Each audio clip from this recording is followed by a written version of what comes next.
bringing me on. That's how much of a diva I am. Welcome. How are we all feeling today? It's 3:30. It's a pre-watershed comedy show. Are we drinking? Yeah? And who here is from Sheffield? Give me a shout. Wonderful. It's a nice place to be. Who here is from further away than Sheffield? Okay, let's do like a little top trumps. Who's from the furthest away? What do we got over here? Hoyland. Give me that again? Hoyland. Hoyland. That's so far away, I don't even know where the hell that is. Where's Hoyland? Near Barnsley. Barnsley. All right, so near Barnsley. We have further away than Barnsley? Halifax. Halifax. All right. That's pretty good. In the back there? Devin. Sorry, Halifax. Get stuffed. Devin is in the house. Wow, you must really like your friends. Fantastic. Anybody from further than Devin? No, I didn't think so. Didn't think so. I am. As you can tell, I'm not local to Sheffield. I drove over from Manchester. Obviously, I'm not Mancunian either. I'm an American.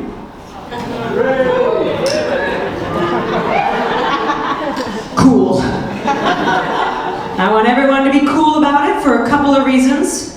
First of all, I am unarmed.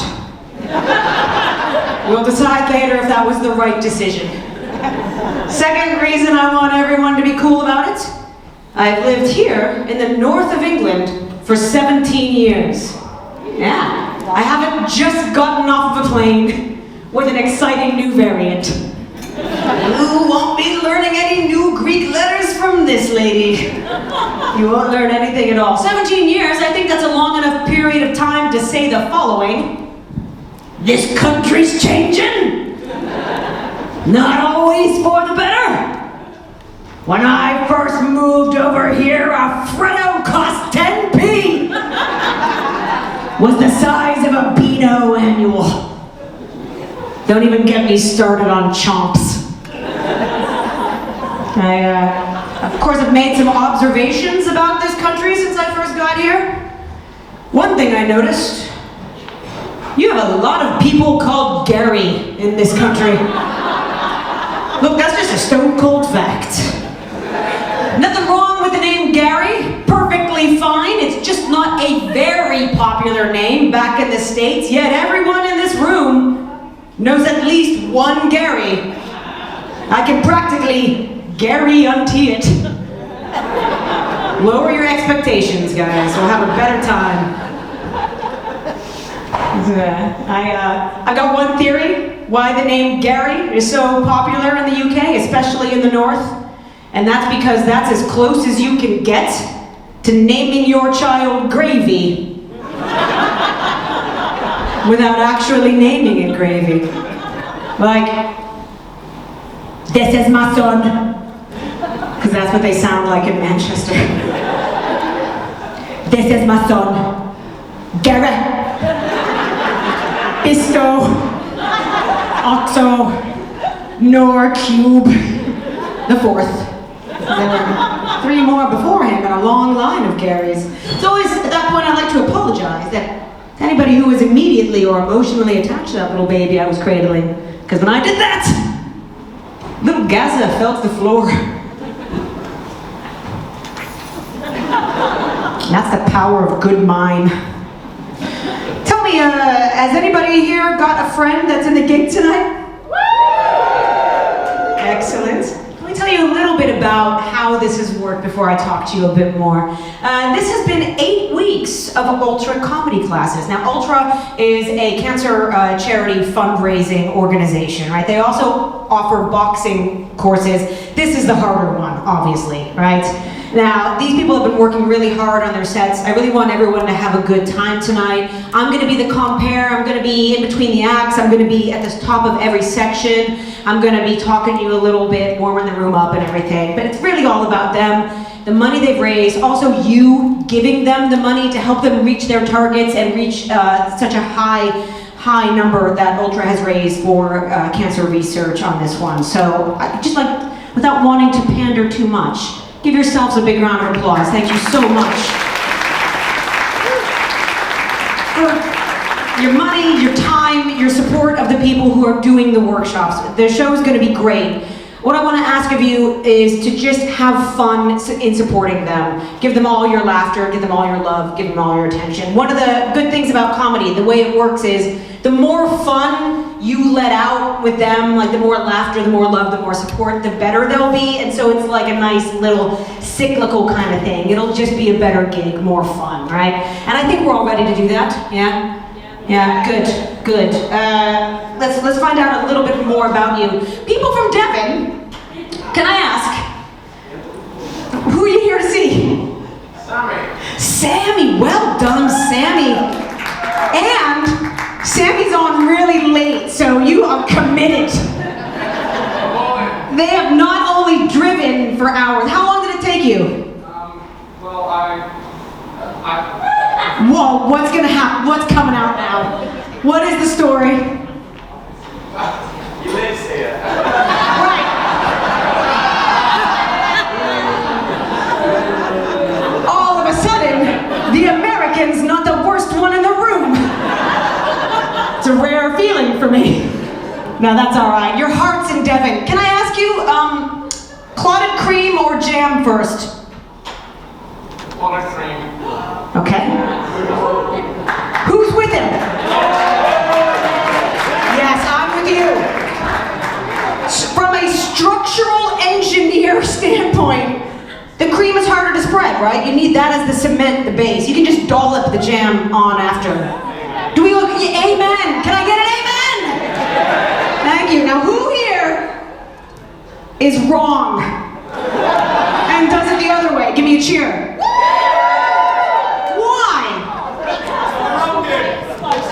Are you? No, that's the Cornish way. Easier to spread than jam. I'm more cream than jam. Yeah. Taste better. What was that? More cream than jam. Absolutely. More cream than jam. Yeah. So you think you can maximize your cream consumption by putting it on second? Now here's what happens. You put the cream on second, all of a sudden you got a palm full of crumbs. That's scone or scone. That's another discussion. Scone or scone? Yeah. Scone? Scone? Now, I cannot get a straight answer on this. Which is the posh way to say it? Give me a cheer if you think it's scone. Give me a cheer if you think the posh way is scone. See, the room is split. We don't know. It's no wonder. You know, the Life in Britain test needs this information. When immigrants come over there, we need to know how to say scone. All right, well, I know about half of you are wrong so far, so that's all right. I tell you what, though, this country does a lot of things right, I will say that, despite the fact that we have 50 words for a bread roll, despite the fact that we don't know how to say scone in a unified way.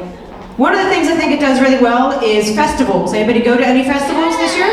Yeah? Did you get to one this year? I work at them. You work at them, fantastic. What's the last one that you worked at?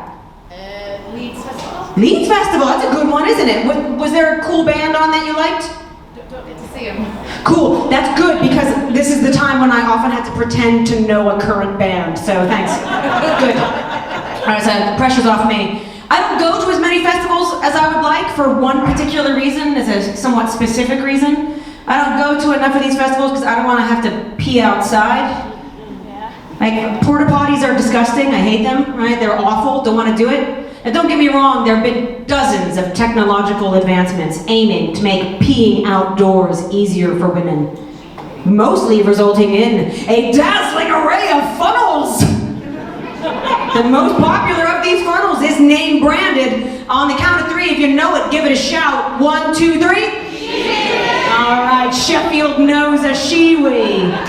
Sheffield knows. I tell you what, you learn a lot about yourself the first time you use a shiwi. What I learned about myself is, it turns out I have no idea where my own pee hole is. Not the foggiest. I'm not gonna lie. As a lesbian, that knocked me down a peg. Thought if there's one thing I truly understood in this world, it was the female anatomy, but no. I flew too close to the sun. I remember very clearly, very distinctly, a bunch of comedians, we were doing a charity walk of Hadrian's Wall. We were walking the wall in the day, doing gigs in pubs at night, and it was a freezing morning. I had a belly full of coffee, really needed a wee. And I thought to myself, well gosh, I bought the darn thing. I may as well give it the old college try. So I took it out of my rucksack, and I put it where I thought my pee hole was. And I let loose, and it was like a fountain at the Bellagio. Just jets and streams of water spurting out in exciting and surprising angles. Flashing lights were going off. I string fairy lights down there. You've got to keep it nice for the ladies. It was very Vegas. There was a Celine Dion song playing. Somebody lost on Red 27. There was an all-you-can-eat buffet. It's a shit end of that joke. I did tell that joke the other day at Manchester, though, and there were two women gesticulating wildly in the crowd. And I was like, ladies, what is going on over there? Do you have your own tale of the Shiwi to tell? And the one points at the other and goes, this is the CEO of Shiwi. As I live and breathe. Sheila Wee? It turns out that's not her name. That's just what I desperately wanted it to be. But the woman who designed the Shiwi is legit called Sam Fountain. And if that doesn't make the case for nominative determinism, I don't know what does. She couldn't get any closer to her job unless her name was like Pee-Pee Funnel. Or Gee Whiz. Now, we have got a very excellent lineup. I'm excited to watch the showcase, quite frankly. Watching these comics write their sets over the last 8 weeks has been really rewarding. I think we're gonna have a fantastic time. A couple last minute rules. Like I said, make sure your phone is off. Don't heckle the acts. If they do engage with you, feel free to answer back if there's like that kind of engagement. But please, no shouting out or heckling. They're doing their best just to remember their 5 minutes as it is. As I said, give them maximum love and support and laughter so they have the best gig, and you also, as a byproduct, will just have a fantastic night as well. There will be 2 breaks, so we're gonna have like 5 acts a break, another 5 acts a break, and then 4 acts, and then that's it. After every act, I'm gonna give them a little something, and they'll have a photo on stage, so just, I guess, stay tuned for that. Now, the first act, it's always the scariest to come out first. Ed Russell is going to be your first out here. So we can show what kind of night we're going to have by giving Ed the biggest, most thunderous round of applause you absolutely can. On the count of 3, I'm going to bring him out.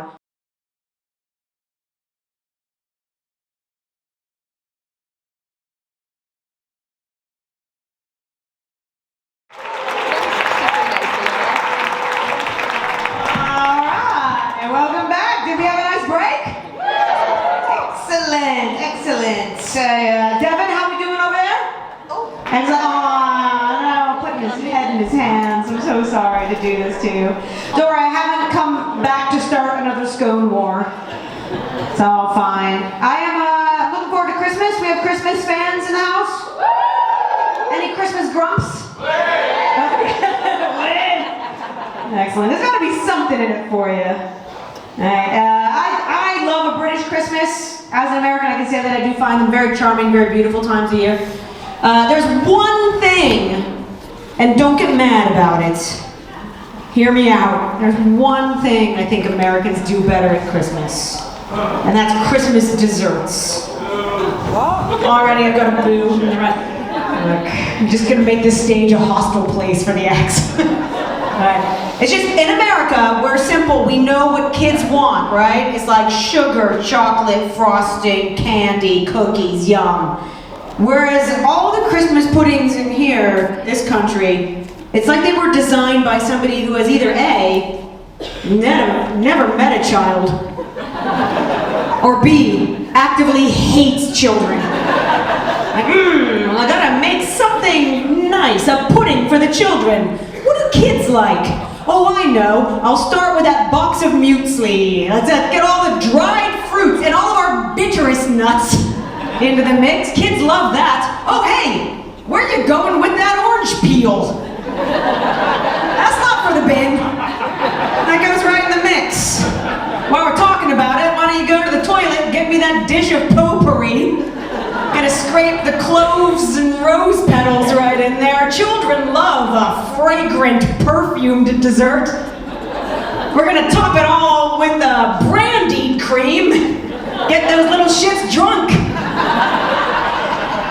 Timmy's 9 now. It's about time he learned to sleep off a hangover after a hard day down the mine.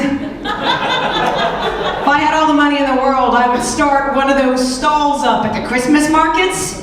I'd open one of those stalls and I'd just call it figs and shit. And I'd watch all the British people run over to empty their pockets. Be like, oh, we love figs. Ooh, I hope she has dates and walnuts as well. And I'd be like, I do. That's the and shit part of figs and shit. Please take all my tuppences. I will. Something that has always bamboozled me about British Christmas as well is the Boots Christmas catalog. Do we know the Boots Christmas catalog? Boots, the pharmacy. Really carving out a piece of the Christmas market by priming the idea anything can be a Christmas present as long as you believe. You go into Boots, they really push the idea that it's a special place to shop for Christmas, and the one in Manchester, the 2-story one, they turned the upper story into a place that they call the Winter Wonderland. And I thought, I'll bite. I'll go up the escalator and see what special things Boots has for Christmas in the Winter Wonderland. I go up there, and it's just that same shit you can buy at Boots any day of the year, but dolled up for Christmas. Like, that's not just Dove body wash. It's a multi-pack. Get on board. That's a present now. That's not just Lynx Africa. It's got glitter on the box. Come on. Get in the spirit. That's not a multi-pack of lip balm. Those are the total chapsticks of Christmas. I've got nieces who love the fact that I live in the UK, and they're like, oh, Auntie Kate, what's a British Christmas like? And I say, gather round, children, I'll tell you a tale of a wondrous time of year. Now, as the nights get longer, all the British people, they choose the worst night of the year to get on public transport, and they trundle in to town centres. And they go to stand very still near each other in something called the Christmas markets, which are hundreds of sheds.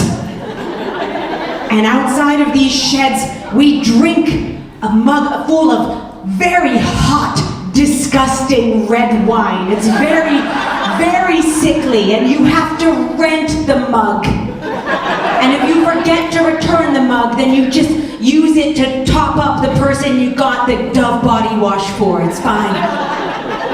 And then the nights get darker still. We all gather round the warmth of the television set to watch disgraced politicians eat bugs in the jungle. It's wonderful.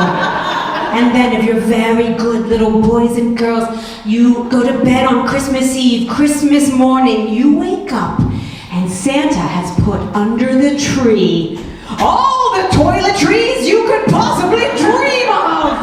Oh, why, little Millie, there's a Nair hair removal kit for you, and for you, Billy, a year's supply of paracetamol. Oh, it's a wondrous time of year, it truly is. And then on Boxing Day, we all go outside to stand in a queue outside of Next. in and buy whatever cut of jeans they're telling us is okay to wear this year. Fantastic. And then Die Hard is on as well. Which everybody loves. We gotta keep this train moving. Are you ready for the acts in your second section? I think you are. Good. You've been so lovely. Please keep